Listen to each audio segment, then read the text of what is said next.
What's going on, everybody? Welcome back to another episode of the Chill Taste Podcast. I'm your host, Darian, and I have a very special guest with me on the show today. One of the co-hosts of the Pick a Side podcast, the Joel Moran. Man, how you doing today, man? Thank you for having me on. I'm doing great. It's been fantastic. I just got done talking about the Knicks on Jokic Joestar's podcast because the Knicks Okay. has been playing terribly, man. Yes. But they got a game tonight. Hopefully they win. But then outside of that, man, I'm feeling great, bro. I can't complain. Just loving the NFL, the playoffs, and the discourse of it all is always funny. Yeah, for sure, bro. You was at the Nets game, Yeah, the I Nets game the was. other day. Yeah, Yeah. they lost that game or they won? The Nets lost, but I was there for the Suns because Oh my yeah, girlfriend's yeah, a Suns yeah. fan. So Uh-huh. I won because the hmm Suns won the game. But hmm yeah, it Yeah, was cool. that's what's up, bro. That's what's up. But yeah, for those, tapping into this episode, me and Joy are going to talk about, pretty much what happened during the divisional round of the playoffs, and also previewing the conference championship, and also tapping in with some of these coaching carousel and whatnot. But we have to talk about I really want to get into that Broncos and Bills game first, but man, the aftermath has been so crazy. Hmm. But let's talk about the game first, right? Of course, the Broncos won in overtime. Josh Allen played arguably one of his worst games of his playoff career. And it was really kind of interesting to see that transpired in the game and whatnot. It seemed as if this Bills team was a bit talentless in some key areas, but also they had a chance to win if it wasn't for their quarterback, turning the ball over like 5 times. So, what was your initial thoughts on after that game? It was one of the best games that I've seen all year. The playoffs have just been that way. I thought it was spectacular. My first thoughts after I watched the game was, obviously crediting the Denver Broncos for how they played, for how Bo Nix played. I thought Bo Nix was absolutely fantastic in the fourth quarter and on his final drive. In the first half, he played really well. He has now gotten a lot of leeway from me in which, I think he is the unquestioned guy for Denver, and he's not going to be evaluated on a game to game basis because that's what we do with young quarterbacks. It seems you're the guy, you're not the guy until proven otherwise. And I think that Bo Nix did a lot to shut critics up, and it's unfortunate that he won't be playing in the AFC Championship game. I know it's devastating and heartbreaking, but hopefully they can rally around Jarrett Stidham, play good football around him, and they can get a win. And as for Buffalo, to put it quite simply, it was the worst possible game for Josh Allen to have his worst performance in the playoffs. Mm-hmm. As simple as that. Josh Allen was the very reason they could have won the game when he gave them a 27-23 lead, but he was also the biggest reason why they were in a deficit to begin with and they had to crawl back into the game because if he plays a turnover free football game, then we're looking at Buffalo like a team that is probably on its way to the AFC Championship game. Mm-hmm. If Josh Allen plays a Josh Allen playoff game to what we've been accustomed to in the past, then the Bills are moving on. And all too often, the Bills leave too much room for doubt. Last year, it was against Kansas City. Did Josh Allen get the first down on the tush push? Mm-hmm. Now you change the rules and things are measured digitally, Yeah, virtually. Yeah. and then virtually. And now against Denver is did Brandon Cooks catch the ball or did he not?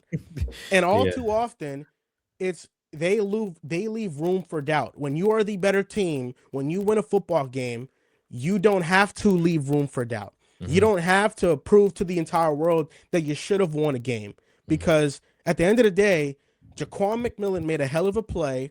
Mm-hmm. Josh Allen missed throws in overtime that could have been better. He underthrew Brandon Cooks a little bit. He missed McCole Harmon. It was catchable, but it was a hard catch. And then before overtime, at the end of regulation, he missed Dawson Knox in the end zone. All too often, the Buffalo Bills, but really this time around, Josh Allen left too many plays on the field. And that's why the Bills aren't moving on. And that's why he cried after the game because he understood that he was the reason why his team didn't advance because he let the team down. And that's the reality of the situation. It was a big, big missed opportunity from them. Yeah, I agree. I mean, I my thoughts after the game was okay. Well, Josh didn't play his best at all, but I felt as if he gave him enough opportunities to win. But like you said, the turnovers. I mean, the turnover before halftime. I mean, it was a 3 point swing, right? I mean, that's how they lost. They lost by three, so that was a big time blow on their part. But the aftermath, right? I mean, what we've seen transpired after that game has been insane, right? The Broncos, they're advancing. We'll talk about them with missing Bo Nix in the preview against the Patriots, but I mean, Sean McDermott being fired. Do you believe he was worth being fired? I don't. I don't think. I think this is one of his more impressive seasons, given his talent that he had to deal with defensively, most importantly in offense too. But I thought that firing him was wrong, but also keeping Brandon Beane and also upgrading his role was really insane to me. I thought if you want to fire one, you got to fire both.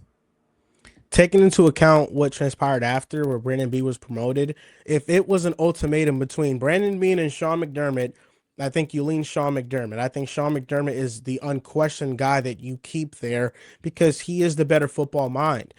In regards to his firing, just alone individually, I think that it was warranted. I think he has been having opportunities to close games out, and he hasn't been able to do so in Buffalo. Mm-hmm. Whether it's 13 seconds against Kansas City, whether it's in all the Bills' playoff losses, they allow 33 points per game. Against the Broncos, they allowed 33 points, and I understand the turnovers and stuff that all plays into account here. But you know, you had the lead 27-23 as a defensive minded head coach. Listen, I understand Josh Allen is the guy and catches the blunt of the criticism, deservedly so, in this performance, but you're the defensive head coach. You need to stop the team from scoring a touchdown. And with 55 seconds left, you allow a touchdown. Mm-hmm. I feel like all too often, whether it's Bo Nix or Patrick Mahomes, Sean McDermott isn't coming through when the team needs him the most defensively to come through. So I felt like this was a culmination of all the things that have happened. If I don't think that if they were just judging off of this season alone, he should have been fired. But I think this was brewing up. It was a lead up, and that's why it happened. Yeah, I can definitely see that. And you touch base on them giving up points with less than a minute left in the game, and it was due to his players just playing lackadaisical. I mean, you had the Teron Johnson PI call. Just a lazy rep on Teron's part trying to guard Cortland Sutton, and then you have a terrible roughing the passer on Joey Bosa that he hit Bo Nix like 2 seconds after the ball was released. So just lacking on their part. And that comes back to down to coaching, right? Not being disciplined in key moments. But we'll touch base on the coaching carousel for Buffalo because I really want to talk about Brandon Beane at the end of this podcast. But moving on to the Patriots and Texans, right? That's who the Broncos are going to face in the next round. We'll get into that later. But, we've seen the ridicule and deservedly so that Stroud has gotten. I want to know your takeaways because me personally, I felt as if that was arguably the worst playoff game I've seen from a quarterback of his standards, right? Regardless of the weather conditions, the personnel he was dealing with offensively, that game was winnable in so many different ways, right? The Patriots, I think outside of their scoring drives, only had 9 yards or something like that, less than 12, something around that in their non-scoring drives. Their defense gave them a plethora of opportunities, and yet Stroud just failed them time and time again. I felt like CJ Stroud has now officially been demoted to the tier of quarterbacks that have to prove it. When you don't have a long-term contract, you are always a quarterback that has to prove it week to week. And CJ Stroud was trending upwards. He was trending towards being a quarterback that was going to get extended, that was going to be undoubtedly the Texans franchise guy. And now there's doubt. He had 10 turnover worthy plays in the playoffs in 2 games. That is absurd. It's one of the worst postseason performances by a quarterback that I've seen in my lifetime. And it was unexpected and uncharacteristic because all season long it seemed like he took care of the football. But he broke down in the biggest moment of the season when the Texans needed him the most, when this defense was playing lights out and they just needed him to be steady and he wasn't. So I think CJ Stroud, he let the team down. And I think it was pretty abysmal that a all-time Texans defense isn't going to make the AFC Championship game. But New England, man, I just feel like, yeah, the Texans defense was amazing. I also felt like Drake May made plays when he needed to. Fourth down, DeMario Douglas touchdown, and Kalen Bullock almost gets the deflection but wasn't able to. And then Kayshon Boutte against Derek Stingley throwing a pass where only Boutte could get it, and he had to extend for it, and it was a great catch. probably better catch than throw, but still an amazing throw. Both great play on both sides, and those were the plays that Drake May had his mistakes, but he also had his great moments. And you kind of have to grade the game on a curve when you realize the type of defense he was going up against, how bad Will Campbell played against Will Anderson Jr. The fact that Drake May was even able to make enough plays and really was able to put 14 points on the board, that was enough to beat a Texans offense that was just lifeless. Yeah, I agree. I thought Drake made, like you said, you have to kind of look at this on a curve type basis when it comes down to how he played. I thought he played okay. He answered, well after, his fumbles and whatnot. We'll talk about that in the Broncos preview because I believe he can't afford to do that on the road. I don't care if it is Jarrett Stidham or whoever's the quarterback out there in Denver. You can't play like that on the road, especially in a hostile environment like that. But I do give credit to this Patriots defense, though, right? We've talked about, a lot of us, covering the NFL and the Patriots and who they played and the cupcake schedule and so on and so forth. And they have no legitimate pass rush and the defensive front is not the healthiest, so on and so forth. But they really have been working these offenses they faced. The Chargers, they gave them hell. The Texans, they gave them hell. And of course, the personnel wasn't the best, but I got to give credit to this Patriots defense, man. They're playing, honestly, with all due respect, a little bit above their means, in my opinion. So, but moving on to the NFC side, Rams, Bears. That was a crazy game. I thought, and I saw your post about this on TikTok. You felt as if this game was a matchup where Sean McVay, almost costed himself a conference championship appearance. The late game management, especially in overtime, was pretty abysmal, especially when you have someone like an MVP quarterback in Matthew Stafford not giving him the opportunity to win you the game, running the ball, 3 straight times in one sequence. I mean, just poor clock management. I mean, how do you feel about the Rams after the victory over the Bears? I feel a little bit dissuaded on them. I think that it's not only the Bears game, but it's the Panthers game. They almost lost to the Panthers. It took a Indeed, it game-winning did. drive from Stafford. They almost lost to the Bears. It took a game-winning drive from Stafford. At some point, maybe this is who the Rams are. In the second half of the season, it kind of tailed off. The Panthers beat them. The Falcons also, if I'm not mistaken, they beat them too. So this is a team that the defense has been kind of underwhelming, and the offense, we know that it's amazing, but Stafford can have his fair share of boneheaded moments. Mm-hmm. And that was the case against Carolina, but it won't matter if they win it all, right? So Of I course. think it's like keeping it into perspective. Like these have been underwhelming performances, but now they're going up against a Seattle team that is amazing, Mm-hmm. but it's pretty much a toss-up game. Like both these teams, when they played each other in the regular season twice, they came down to the wire. So Yeah. it's going to be a close game again. At least that's what I expect. But no, the Rams, I feel like they have kind of looked a little more underwhelming than I was expecting. Like they haven't felt like the dominant team, the best team without a shadow of a doubt. They're gonna win it all. Yeah, I agree. And granted, road games are very tough in this league, especially in playoff like environments. But I agree, they have not been dominating like I thought they would coming into this tournament. And I want to ask you about the Bears real quick, right? I mean, anytime a team goes through a season, they make it to the playoffs, and they win a playoff game, so on and so forth, on how they won in these one-score fashions. Are you worried about the Bears next year and how they won games this year in comparison to going into the next season? Yeah, you guys have to worry about regression. Two of the biggest signs of regression are turnover differential and one score victories, and the Bears have both of those. The amount of turnovers they had, they were like number one in takeaways. They had 23 interceptions.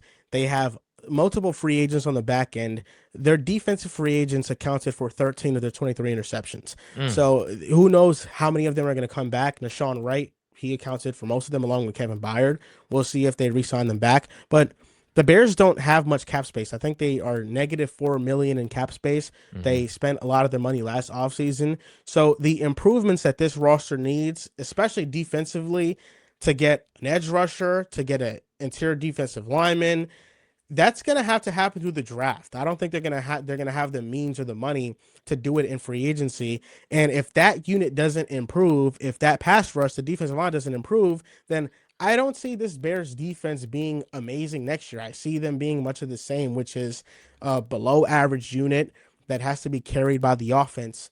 And offensively, they'll be fine. I think Caleb's going to get better. I think Ben Johnson is one of the best coordinators and play callers in the game as a head coach. So they will be fine there.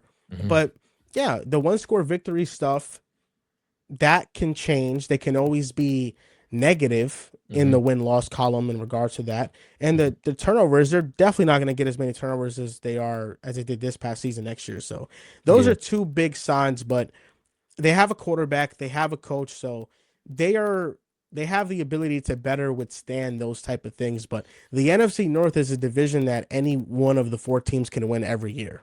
Yeah, I agree. And to speak on Ben Johnson and Caleb, I mean, I'm going to show them grace. I think Ben Johnson did a hell of a job this year. So did Caleb in year two.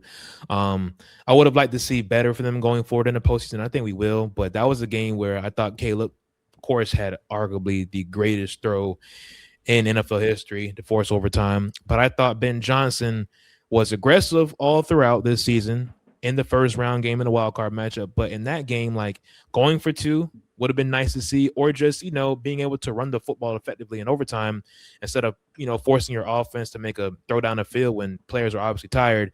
I think that all comes back on coaching, and I think Ben will improve for that. But I am worried about this team going forward because those one score victories are tough to overcome going into next season. But let's transition to the last game, of course, and that's going to go into our conference finals. Conference championship preview. Uh, Seahawks and Niners. Not much to talk about, right? I mean, that was a beatdown, and we talked about how the Rams haven't shown us demoralizing wins against their opponents. But it's only been one game, but the Seahawks look like the team that's going to win the Super Bowl, in my opinion. I agree. That's my Super Bowl pick. Think they're just the most complete team left. I think they got a great quarterback, they got a great running back, they got a solid offensive line, they have an elite wide receiver, the best wide receiver in the NFL this season, and they have the best defense left in the playoffs, and they have the best defense in the NFL. You can argue them or the Texans. I favor Seattle because of their scheme and also because of their ability to stop the run. I think it's better than Houston a little bit, like just slightly. So it's going to come down to, I think, Sam Darnold playing a clean game against Los Angeles.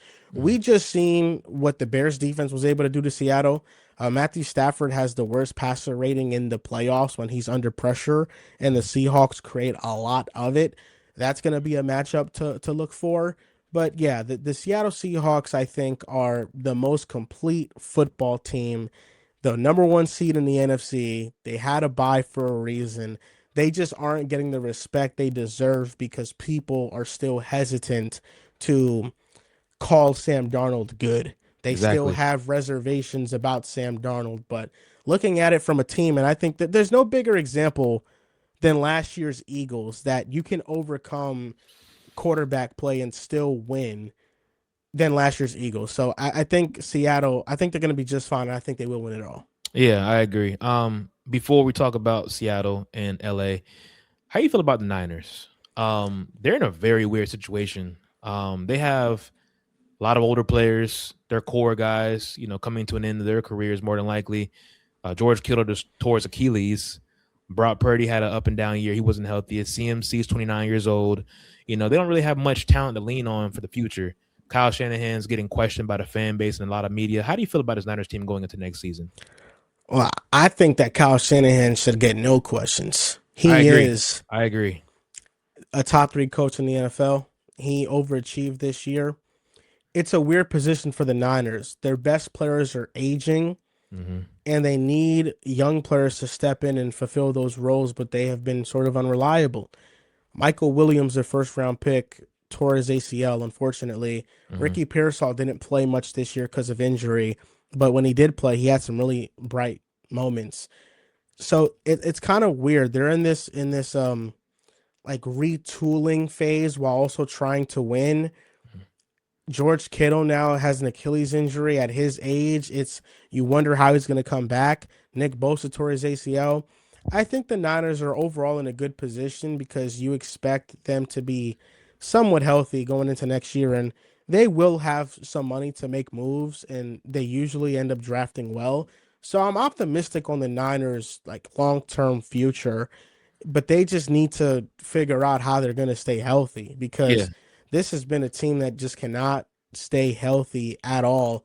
But when they are healthy, they're clearly Super Bowl contenders. Yeah. How you feel about that theory about the reason why they've been unhealthy with the power plant being next to the Yeah. facilities and whatnot, bro. That's I pretty think damn there's crazy. validity.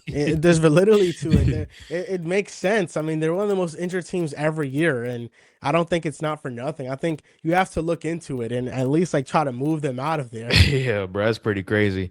All right, Rams, Seahawks. We've already kind of touched base on Seattle and the Rams, but I mean, I think we both feel as if the Seattle Seahawks are going to win this game. But for LA to win, and they almost did win a few weeks ago, right? I mean, it took a heroic comeback from the Seahawks to bounce back in that game, and of course clinch the 1 seed in the NFC West, and also eventually in the whole 1 seed in the NFC playoff race. But what would it take for the Rams to win this game? The Rams are going to have to protect Matthew Stafford. Stafford's going to have to be better under pressure, and they're going to have to force Darnold into a couple turnovers. I think that the number one game plan that we're going to see from Chris Shula is the game plan that we've seen against Sam Darnold every time that he's matched up against him. And Mhm. that is they're going to try to pressure Sam Darnold and make him uncomfortable and force him into mistakes. And over the last couple of matchups, that has worked against Sam. Mhm. So I think that the Rams should be feeling very confident coming into this matchup, thinking that they can cause Sam to feel uncomfortable. So really the onus is going to be on the offense to capitalize on those mistakes and to really make the best out of their drives. I think that Puka Nacua and Devontae Adams, they could have gotten more involved against Chicago. I don't think they got involved enough. And their run game is probably not going to be working in this game against Seattle. Seattle is one of the best run defenses in the NFL. The Rams, that's probably something they're going to have to not have. They're not going to be as effective against Seattle's defense. Mhm. So you have to be able to draw up those second and long and third and long pass plays to be able to move the ball consistently on Seattle's defense. So I think the game plan for the Rams is pressuring Sam Darnold, forcing him to mistakes, and creating mismatches like they have all season for Puka Nacua and getting him involved early and often. Yeah, I mean, I agree. Definitely have to pressure Sam. I think aside from what you already mentioned, I think Sean McVay has to do a better job of just coaching in these moments, right?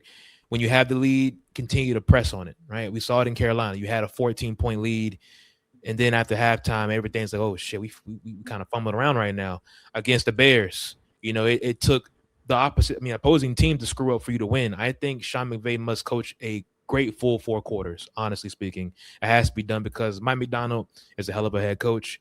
He got his number the last time they matched up, and I think Sean McVay should definitely come into this game more prepared and ready to attack the Seahawks' weaknesses because they have some weaknesses on their defense, not much, but I think with a quarterback like Matthew Stafford playing like an MVP, their ability to get Puka involved, Devontae involved, and also with Kyron at the backfield. But most important, like you said, pressure. I mean, Sam Darnold is dealing with an oblique injury. You have to attack him, hit him, so on and so forth. So I think the Rams have a chance, man. But unless Sam Darnold implodes, I think the Seahawks definitely win this game by at least 4 or 5 points.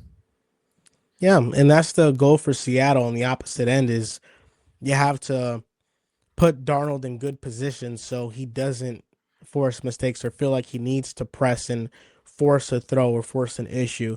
So Mhm. that's Seattle's game plan in this one. It's just how can we protect Sam Darnold and how can we make him as comfortable as possible. I think with how the Rams defensive secondary has been vulnerable, Mhm. that is the point that you have to attack. And I think JSN, he has to be the focal point and you have to find ways to get him involved. And I feel like they didn't really do that great of a job at it in the last matchup. But Mhm. Sam Darnold, that's the key in this game. And I also think that being able to run the football, they need to be able to protect them. The Rams defensive line is still one of the better units with Jared Verse, Byron Mhm. Young, and Kobe Turner.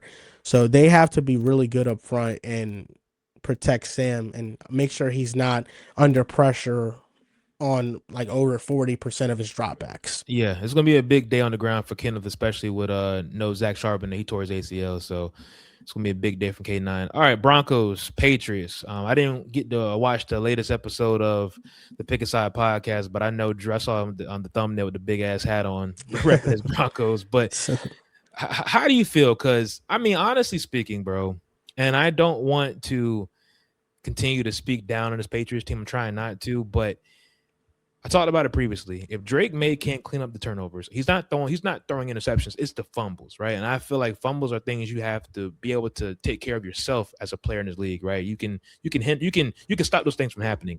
I think if he is turning the ball over recklessly, and Will Campbell is losing off the edge to guys like Nick Benito and whoever else they have rushing like Zach Allen, they line them up inside, so on and so forth.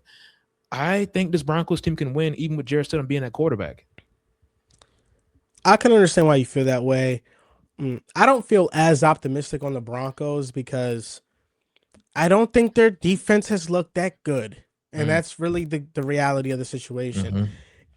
Their defense doesn't give me confidence. Now, the NFL is weird. And when the starting quarterback goes down and the backup comes in, usually the team plays with more morale, and now They all of a do. sudden They they're do. getting more defensive stops because now the mindset shifts in this game. The mindset Exactly. from the defense now shifts, and the defense now feels pressure that they have to be elite so the Broncos can win. So there's always potential for something weird to happen when that is the case, but based on what I've seen from the Broncos defensive film the second half of the season and in the divisional round, they let up a lot of yards, man. They let up a lot of points. And Mm-hmm. Drake May, I don't believe in him to keep slumping like this. I think Drake May is an elite quarterback. I think he's phenomenal. I think he's going to figure it out. He can make almost all the plays that Josh Allen can make. So I think the Patriots also have better weapons too. They don't have the same run game, which is going to be a factor in this one. But I don't think the Broncos are this defense that you can't move against. I saw Marcus Mariota on primetime move the ball against this defense. So I Mm-hmm. think Drake May and the offense, they'll have a better performance than they've have had against the Chargers and the Texans. And then as for Jarrett Stidham and that matchup against the Patriots defense, it's all about how Stidham plays. And I Mm-hmm. think that's the biggest question mark. I've liked what I've seen from him in his limited action Mm-hmm. when he has started in other places. I liked his debut when he played with the Raiders. It was pretty cool. But I can already see this narrative being spun like the Patriots forced Stidham into multiple turnovers, and it's just a continuation of their easy playoff run to diminish them further, Mm-hmm. and they're not going to get their proper credit. Instead of giving the Patriots credit, it's going to be about how Jared Stidham cost the Broncos. And Mm-hmm. I think that's where I'm leaning towards. I'm leaning towards the Patriots, man, because their defense, I know CJ Stroud and Herbert played poorly, but the Patriots defense deserves a lot of credit for making them uncomfortable, and they deserve a lot of credit for playing phenomenal. I agree. I could definitely see that. And me personally, I wouldn't discredit the Patriots. If they get this far in year one with Mike Vrabel, year two with Drake May, I think a lot of us had this Patriots team being a wild card team at least this year, but going to Yep. 14 wins and getting to a Super Bowl would be insane. I don't give a damn what the schedule looks like at this point. But I will say, in comparisons to what the Patriots faced previously and the Chargers offense, the lack of with Greg Roman, Nick Cayley in the Texans offense, the lack of they had right there with that personnel. I think Sean Payton, he called a really good game against Sean McDermott, right? He has familiarity against Sean, and he has familiarity against Mike Vrabel and Josh McDaniels. I think Sean Payton's system, and I don't like quoting him at times, but LaShawn McCoy said on his Speakeasy podcast that although Bo Nix is playing great football, this is a system that is QB friendly and potentially Jarrett Stidham can go in there and have a solid performance. Just take care of the football, take what the defense gives him, so on and so forth, and they can come out victorious. So I'm leaning more so on the Broncos. I think Sean Payton being at home, the defense, like you said, the morale turns up. They understand that they have to make key stops and not give up yardage and points and so on and so forth. And they play clean ball, relatively speaking. And I think they come out edge out by 3 at least, in my opinion. That's a good one. I think the Broncos definitely have a chance in this one. If that defense plays great and causes multiple turnovers like they did against Buffalo, I mean, anything can happen. Yeah, I agree. I agree. But I don't think I think it stops once they get to the Super Bowl if they do get there because this ain't gonna be a Nick Foles type of run from Jarrett Stidham.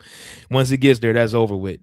All right, let's talk about the coaching carousel. Right, there's 10 jobs open. I think 7 remain. I want to highlight the Bills first because, like I said earlier with Brandon Bean, you had a viral tweet about a few hours ago about based off what Brandon Bean said during his exit presser today, right?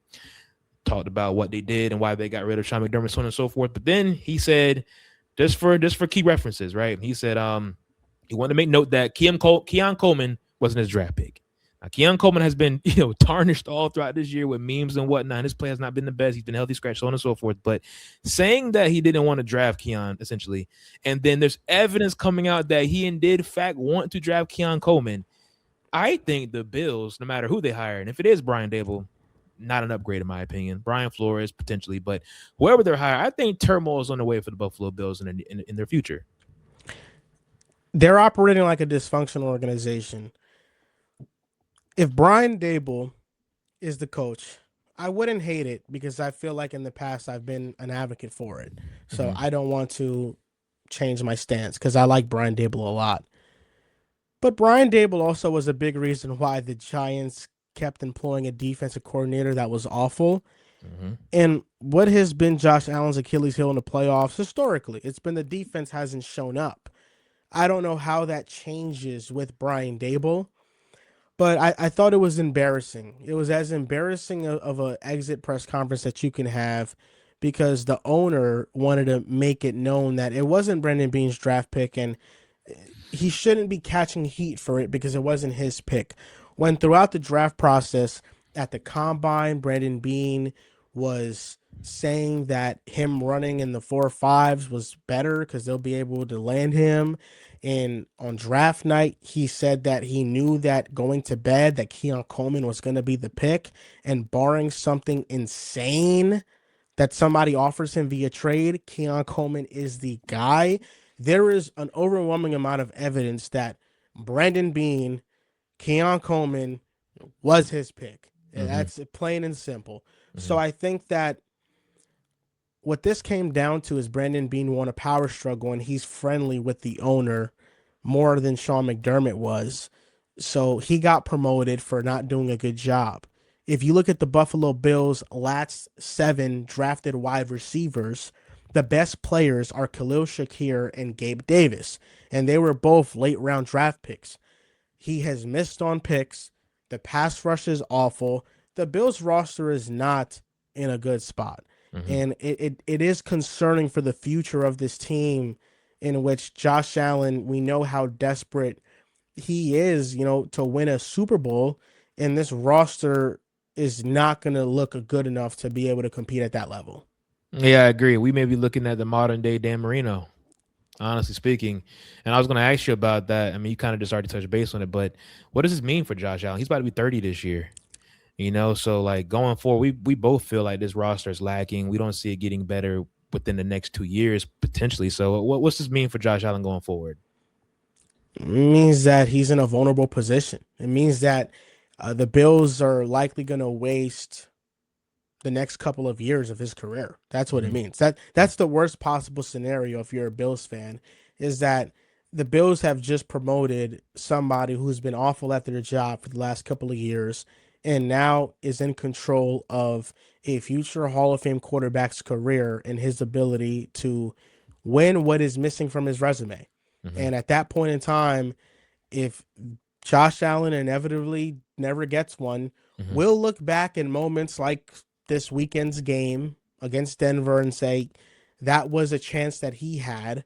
Mm-hmm. But overwhelmingly, we're going to look back at his career and say it feels like the Bills failed him more often than Josh Allen failed the Bills. Yeah, I agree. I mean, saying goes like, bad franchises ruin players. So, before Josh got there, when Sean initially came in there, man, he saved them, man. He broke a 17-year playoff drought. I mean, the record he had was amazing. 8 straight playoff appearances, so on and so forth, 5 AFC titles.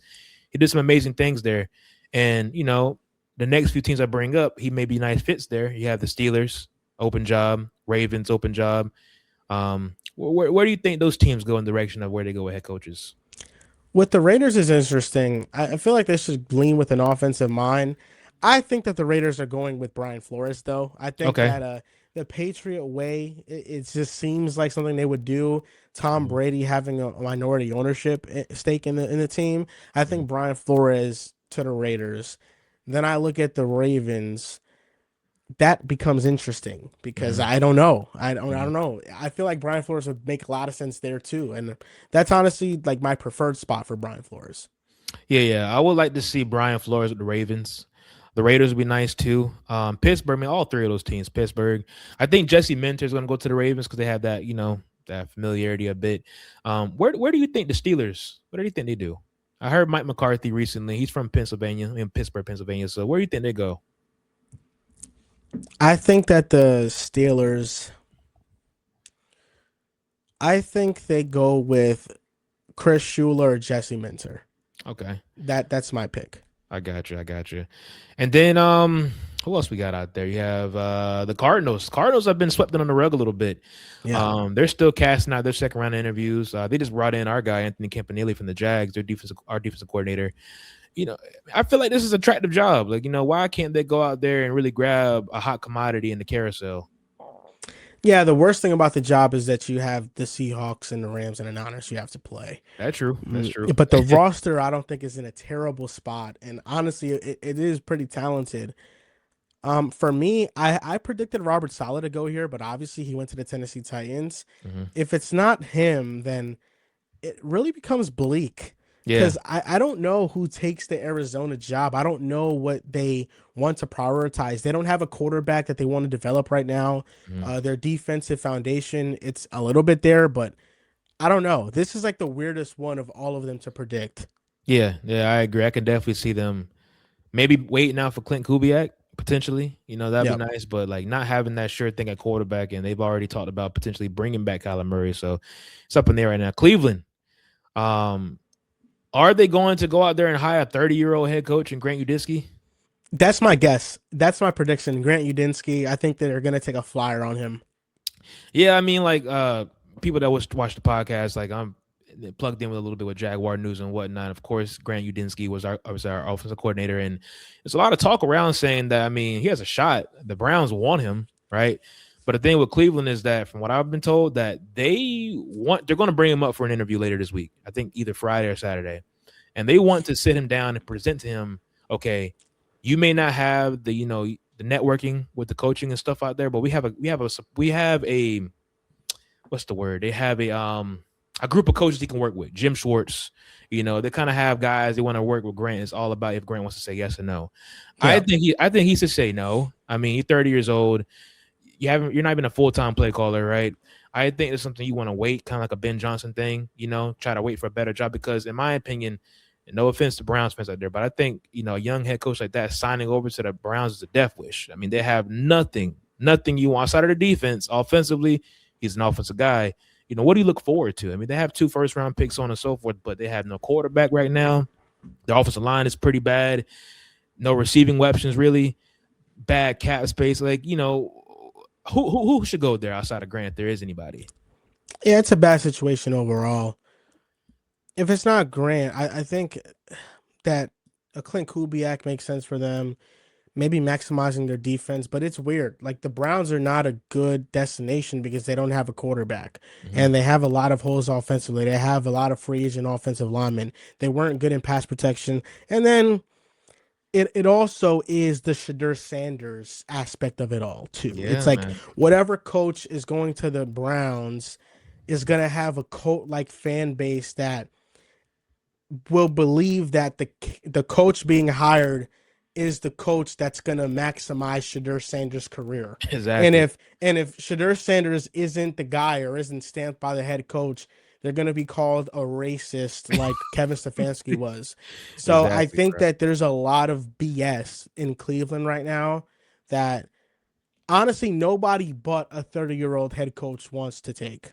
Yeah, honestly, and for those who don't know, like, Grant is a single man. He ain't got a family, nothing like he ain't got a wife. So, like, I mean, I guess it'd be a job for him to take. All right, last thing. Not going to talk about every single job that's been, marked as, hired, but who has been at least 2 of your favorite match pairings that we've seen with the coaching? You have Miami with Jeff Hafley, Titans, Robert Saleh, Giants, John Harbaugh. Who else got hired? Is that it? Stefanski. Yeah, Stefanski to the Falcons. Who you like? Who out of that group? So my favorite 2 are John Harbaugh to the Giants and Kevin Stefanski to the Falcons, but not talking about head coaching hires. I think Mike McDaniels to the Chargers was brilliant. I agree. I think that it's going to maximize Justin Herbert as a talent. I think it's going to make him now take less hits on a per season basis, which is really big. But that's like my favorite coaching quarterback pairing, coaching to team pairing Mhm. that there is, even with like taking into account all the head coaches. I think Mike McDaniel to the Chargers like supplants all of them. I agree. And before I talk about Mike real quick, do you have a least favorite so far? It would have to be Jeff Hafley to the Dolphins. It's just that's their eighth first time head coach they're hiring, and it's a complete tear down and a rebuild for Miami. They're going to be bad next year. And Jeff Hafley, his defenses, he's done some weird stuff schematically with his disguises, Mhm. but overall, he hasn't even netted a top 10 defense over his tenure in Green Bay. Yeah. Top 10 in EPA per player success rate. So they hired a defensive guy that really hasn't coached up an elite defensive unit. I think he got the job because of connections, because the Dolphins GM was formerly a Packer with John Eric Sullivan. Hmm. So I think that that's why he made that hire. It was more so connection based, and Hmm. that's the best available guy. But the Dolphins job is hard to convince anybody to take. Yeah, I agree. You touch base on Mike McDaniel to the Chargers. You like it a lot. I'm here to say that it's either put up or shut up with Herbert in the postseason. I think they'll be a good team. They're going to get back healthy offensively. The pairing between Harbaugh and McDaniel is a bit different. So we'll see how this looks from a play calling standpoint. But I'm quite sure he's going to give him the keys and do whatever he needs to do to get this offense back on track.